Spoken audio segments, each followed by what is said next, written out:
Hello and welcome you all again to my channel, that is A for Aspirant. তো দেখো এই ভিডিওতে আমরা সুবীর দাস ম্যাথামেটিক্স চ্যালেঞ্জের বইয়ে 81 থেকে 90 এই 10টা অঙ্ক সলভ করব ওয়ান বাই ওয়ান। তো আশা করছি ভিডিওটা তোমাদের ভালো লাগবে। তো চলো আর সময় ওয়েস্ট না করে ওয়ান বাই ওয়ান স্টার্ট করে দিই। তো দেখো প্রথম প্রশ্নটা দিয়েছে দুটি ধনাত্মক সংখ্যার অনুপাত 5:4। তো তাদের বর্গের সমষ্টি সংখ্যাদ্বয়ের গুণফল অপেক্ষা 84 বেশি বলেছে।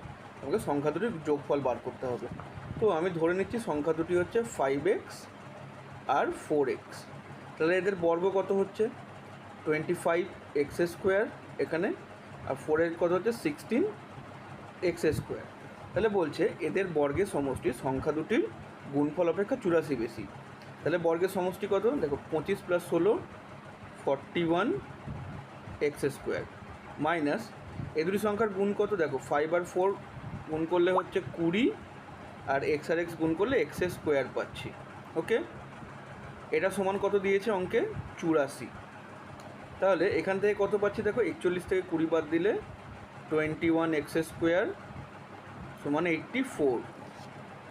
এখান থেকে পাচ্ছি দেখো x² সমান 84/21। 84কে 21 দিয়ে ভাগ করলে বেরোবে 4। তাহলে এখান থেকে কত বেরোবে, এক্সের মান বেরোবে 2।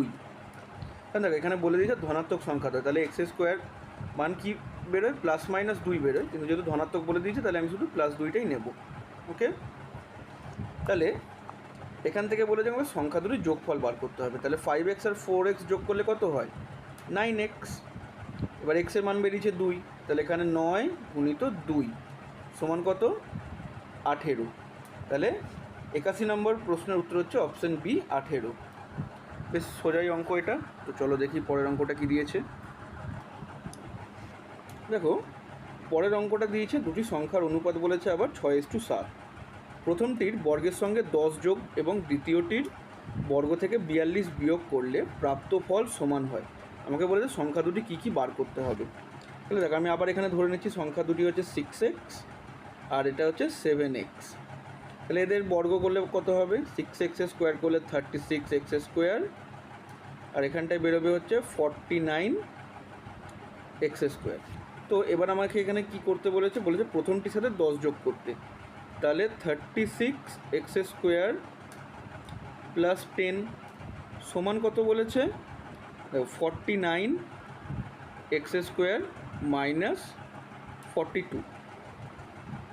36টা যদি এদিকে চলে যায় তাহলে কত বেরোবে, 49x² - 36x², আর এখানে কত 10, আর মাইনাসটা এদিকে হয়ে গেলে প্লাস হয়ে যাবে 42।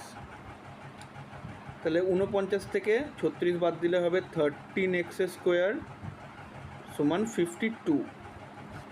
তাহলে x² সমান কত 52/13 বা 4। তাহলে এখানে সংখ্যাটি কত হবে, x সমান 2। ঠিক আছে, এবারে বলেছে সংখ্যা দুটি কী কী। তাহলে সংখ্যা দুটি 6x আর 7x। তাহলে সংখ্যা একটা কত হবে 6 × 2, আর একটা হচ্ছে 7 × 2। তাহলে সংখ্যা দুটি কত হবে, 6 × 2 12 এবং 7 × 2 14। তাহলে দেখো অপশান সি হচ্ছে এর উত্তর। ঠিক আছে, তো চলো দেখি নেক্সট অঙ্কটায় কী দিয়েছে।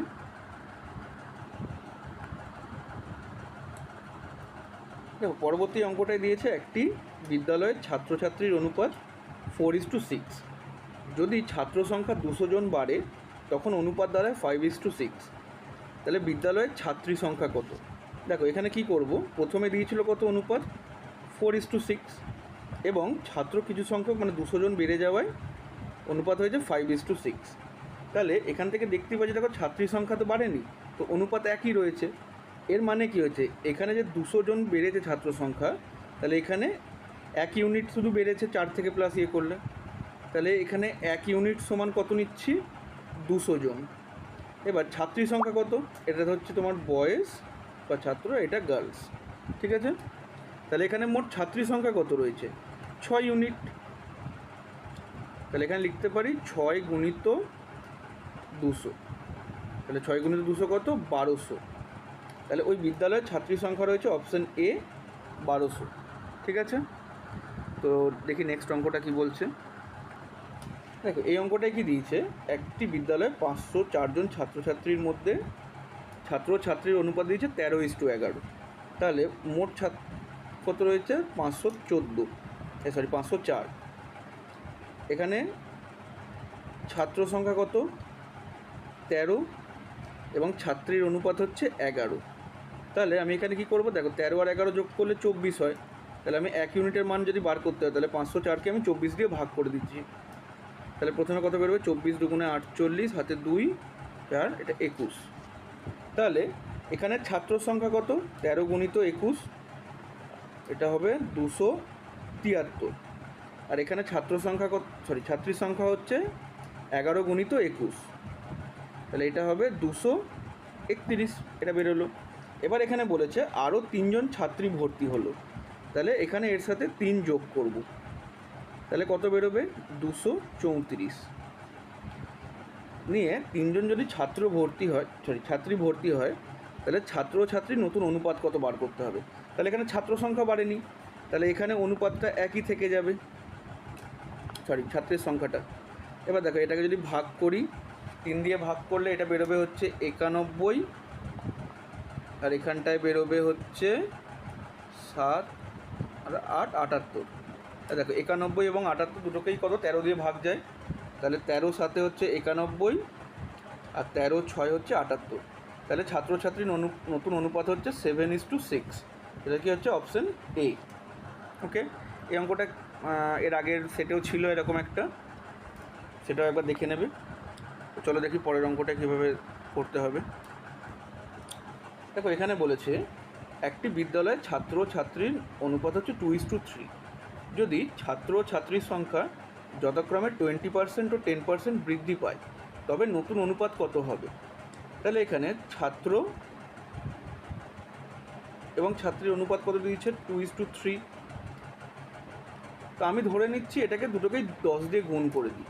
দুটোকে যদি 10 দিয়ে গুণ করি তাহলে ধরে নিচ্ছি 20 জন ছাত্র আছে এবং 30 জন ছাত্রী আছে।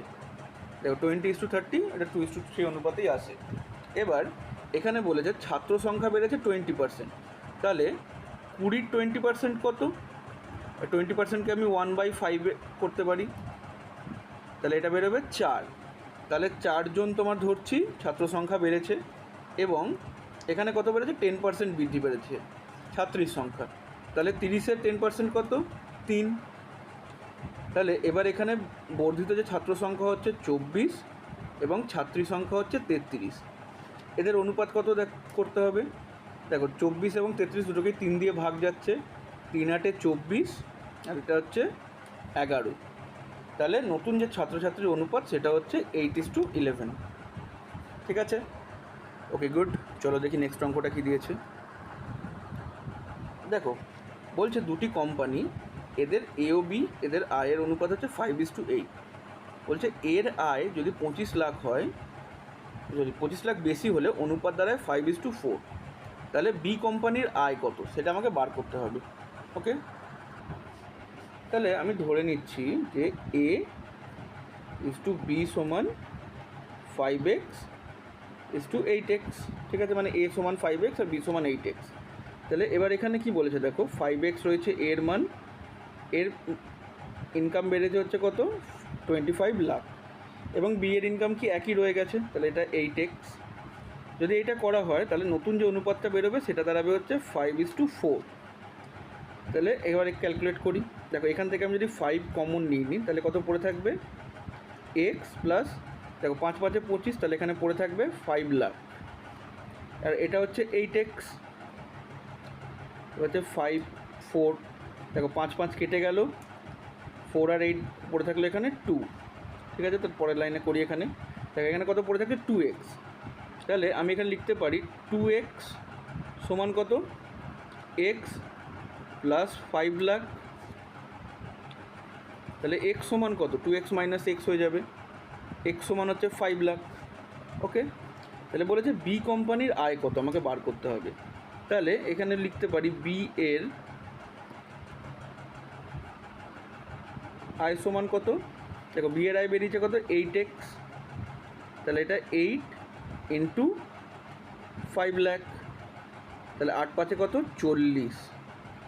তাহলে বি এর আয় বেরোলো কত অ্যান্সার অপশান সি 40 লাখ। ওকে 40 লাখ। ঠিক আছে, চলো দেখি পরের অঙ্কটা কী দিয়েছে। দেখো এখানে এলো টাকা পয়সার হিসাবের অঙ্ক। বলছে একটি বাক্সে 1 টাকা ও 25 পয়সা মিলিয়ে মোট 30টি মুদ্রা আছে, তাদের মূল্যের অনুপাত 2:1। তাহলে 1 টাকার মুদ্রার সংখ্যা কত? তো আমি এখানে ধরে নিচ্ছি যে 1 টাকা মোট অনুপাত হচ্ছে মোট পরিমাণ হচ্ছে 2 এবং 25 পয়সার মোট পরিমাণ হচ্ছে 1। তাহলে আমি একটা যদি রেশিও বার করি, তাহলে নাম্বার অফ কয়েন্স, তার যদি আমি রেশিও বার করি, তাহলে এখানে প্রথমে 1 টাকার যদি আমি হিসাব করি, তাহলে কতগুলো কয়েন আছে ধরি। দেখো মোট মূল্য হচ্ছে 2 অনুপাতে এবং ভাগ কত হবে এটাকে 1 দিয়ে, তাহলে 2/1 = 1। আর এখানে 25 পয়সা কতগুলো আছে দেখো, 25 পয়সার মোট মান হচ্ছে 1 টাকা। এবার 1 টাকা মানে কত 1 গুণিত 100 পয়সা এবং নিচে কত রইল 25।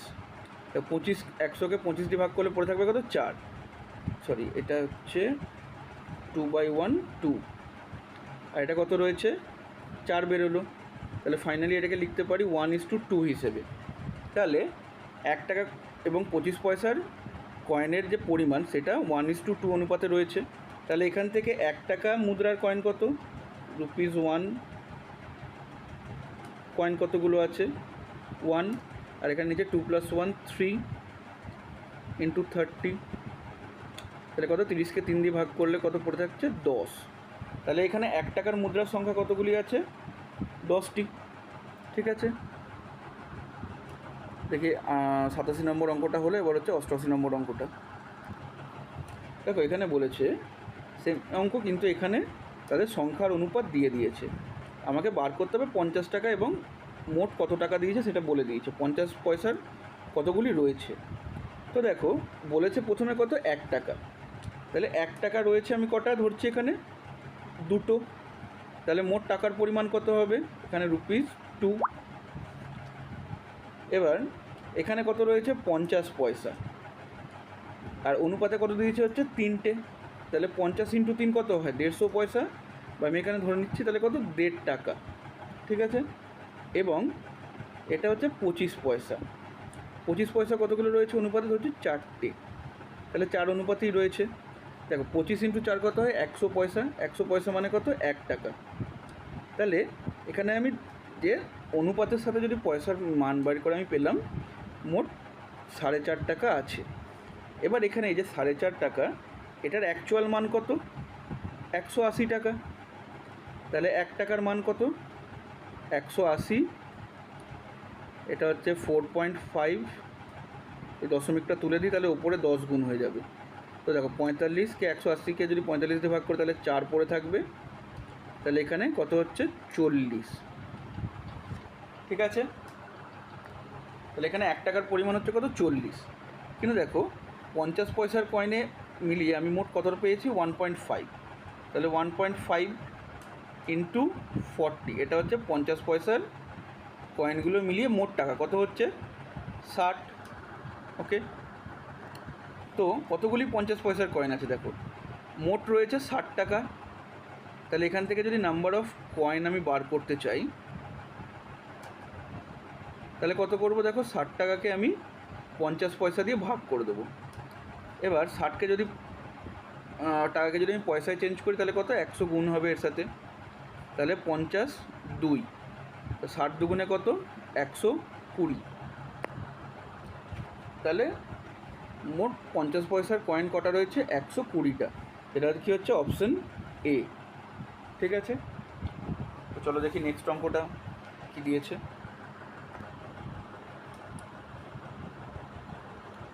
দেখো পরবর্তীটা অঙ্কটা ওই 87 নম্বর অঙ্কের মতোই দিয়েছে, যে 1 টাকা 50 পয়সা ও 10 পয়সার সংখ্যার অনুপাত হচ্ছে 3:4:10।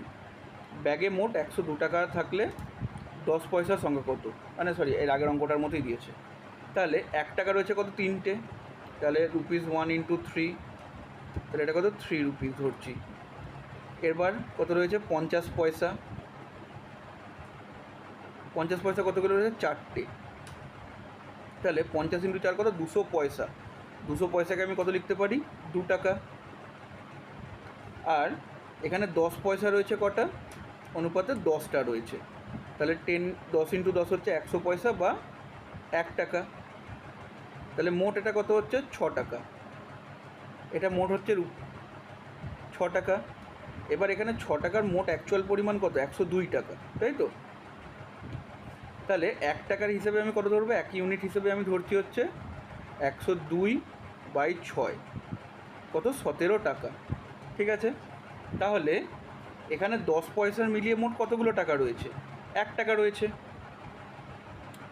তাহলে নাম্বার অফ কয়েন্স, 1 টাকা এখানে কত ধরেছি আমি?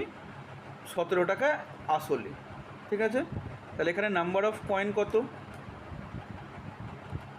17 / 10। 17 টাকাকে 10 পয়সা দিয়ে ভাগ করবো। এবার দেখো 17 টাকাকে যদি আমি পয়সায় চেঞ্জ করতে চাই তাহলে এখানে আবার গুণ 100, তাহলে 10 10 কেটে গেল 0, 17 10 170। তাহলে এখানে 10 পয়সার মোট কটা কয়েন রয়েছে? 170টা কয়েন রয়েছে এখানে। ঠিক আছে, বেশ সোজা কোয়েশ্চেনই এগুলো, একটু দেখে দেখে করবে। কোথাও যদি অসুবিধা হয় বলবে, আমি আরেকবার পরে সলভ করে দেবো। তো চলো দেখি পরের অঙ্কটা কী দিয়েছে। দেখো বলছে একটি বাক্সে 1 টাকা, 50 পয়সা ও 25 পয়সার মুদ্রা মিলিয়ে মোট 378টি মুদ্রা আছে। তাদের মূল্যের অনুপাত হচ্ছে 13, 11, 7 হলে 50 পয়সার মুদ্রার সংখ্যা কত সেটা আমাকে বার করতে হবে। তো আমি এখানে ধরে নিচ্ছি যে মূল্যের অনুপাত 13 টাকা। তাহলে নাম্বার অফ কয়েন্স যদি আমি বার করতে চাই তাহলে প্রথমে একটা অনুপাতের হিসেবেই ধরছি। তাহলে 1 টাকার কয়েন কতগুলো রয়েছে? 13 টাকা মোট মূল্যের অনুপাত /1 সমান কত? 13। 50 পয়সা কতগুলো রয়েছে? দেখো 11 টাকা গুণিত 100 / 50, 22টা। এবং 25 পয়সা কতগুলো রয়েছে ধরছি? কত এখানে? 7 গুণিত 100 / 25। 100কে 25 দিয়ে ভাগ করলে পড়ে থাকছে 4, আর 7 আর 4 হচ্ছে কত? 28। তাহলে এখানে এই যে মোট টোটাল কতগুলো কয়েন ধরছি আমি?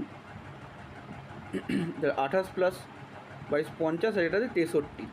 তাহলে 63 ইউনিট কয়েন রয়েছে ধরছি। তাহলে 63 সমান কত হচ্ছে? 378। তাহলে একটা সমান কত হচ্ছে এখানে? 378/6 সমান কত?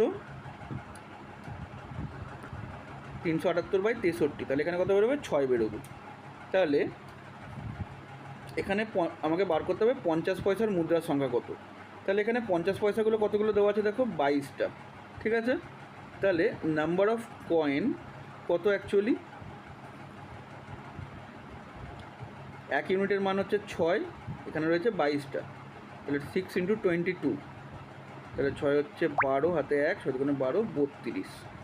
তাহলে এখানে 50 পয়সার মুদ্রার মোট সংখ্যা হচ্ছে 132টি, যেটা হচ্ছে অপশান এ। ঠিক আছে, তো চলো এই ভিডিওতে আমরা মোট 10টা কোয়েশ্চেন সলভ করে নিলাম। কোয়েশ্চেনগুলো বেশ ইজি ছিল। নর্মালি এগুলো হচ্ছে এসএসসি, সিজিএল, সিএইচএসএলের টায়ার 1 বা এমটিএসের টায়ার 1-এ আসে, এবং কিছু কিছু ক্ষেত্রে বিভিন্ন স্টেট এক্সামে আসে। তো এর নেক্সট ভিডিওতে আমরা হচ্ছে 91 থেকে 100 এই 10টা কোয়েশ্চেন সলভ করব। তো আশা করি এই ভিডিওটা ভালো লেগেছে। যদি ভালো লেগে থাকে তাহলে লাইক, শেয়ার, সাবস্ক্রাইব করে দিও। আর যদি কোথাও অসুবিধা থাকে বা যদি ভালো লেগে থাকে দুটি কমেন্টে জানিও। ঠিক আছে, চলো bye and see you next time.